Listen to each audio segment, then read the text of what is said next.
Today we're going on the minute for 30 minutes. Minute 1 will be 5 pull-ups, 10 push-ups, and 15 V-ups. Minute 2 will be 14 goblet squats, and minute 3 will be 14 alternating dumbbell snatch. We're gonna run through the movements, we're gonna talk modifications, and then we're gonna warm you up. Let's start with our pull-up. Making sure that our arm is fully extended at the bottom, chin over at the top. These can be done strict or kipping. From there, our push-up, making sure that we start at the top of our plank, thighs stay off the ground, chest touches the ground, elbows tracking back, finishing with our V-up over here, reaching for our toes in the middle. That's going to be minute 1.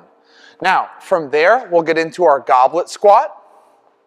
We're going to grab by one head of the dumbbell, hold it in the front rack here, entire foot in contact with the ground, squatting below parallel, standing up every time. For our dumbbell snatch, we're going to be alternating arms, one fluid movement, punch up and overhead, 14 reps there. Now, when we talk about modification today, we're going to first talk about modifying movements and then talk about modifying reps. For the pull-up, we could go with a ring row if we don't have a pull-up bar. Again, starting at full extension, pulling our chest to the rings every time. If we don't have a set of rings, but we have that dumbbell, we could go two-handed dumbbell row or a one-handed variation. Of course, if you want to use an odd object like a backpack, that works too. For our push-ups, we'll go 2 options here. We can use an elevated surface, same points of performance apply, or down to the ground for a knee push-up. Now, for our V-up, we can bring cat over here, and we can go through a tuck crunch.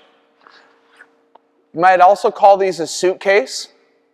We're going to bring our knees up and then chest to our knees every time. You could also modify this for a sit-up as well. Now, for our goblet squat, if we're maybe not going to squat with weight, we could just sub it for an air squat. And if we're having trouble achieving depth or we want to squat to a target, we can use that same elevated surface, squat down, stand up every time. For our dumbbell snatch, we'll have 2 options. The first is if you're not comfortable going all the way to the ground, you can take these reps from the hang. Katrina will stand up all the way, alternating hands every time. If we're dealing with a shoulder injury, we can go from the ground with that dumbbell power clean, receiving with the butt back and elbow through. Now, that's how we would modify from a movement standpoint. If we're looking to bring the reps down, maybe 14's too many for the snatch and for the goblet squat, maybe you go 10 there, or possibly for the V-up, instead of 15, doing 10 there, maybe even bringing the push-ups down. The idea with an on-the-minute style workout like this is first, let's pay attention to the time domain. It's 30 minutes. It's a long workout today. So that means that each station cannot take us more than, I'd say, 40 to 45 seconds at the most, because you're looking to hold that effort for the full 30 minutes. Get after it, stick around for a warm-up.